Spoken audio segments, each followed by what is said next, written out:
So why is he saying that? Why is he giving that? Why is he asking these questions? Because they're rhetorical, but he's also giving them, he's saying to do this, to say this is the law, that's the epitome of doing what the world does and living as the world lives. But what have we seen in the Sermon on the Mount up to this point? Kingdom living is different than the world.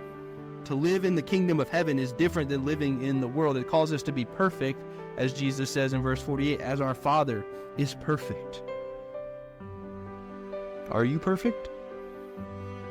I mean, absolutely perfect. Never once not sin. If not, you have a problem. I have a problem. We're outside of the kingdom.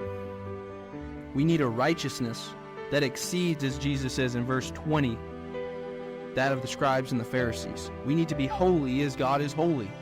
And if you sin once, guess what? You're not holy. In yourself, it's impossible to do. To be perfect as our Heavenly Father is perfect. You can't. I can't. But there's only one person who can, and it's the one speaking here in Matthew chapter 5, and that's Jesus.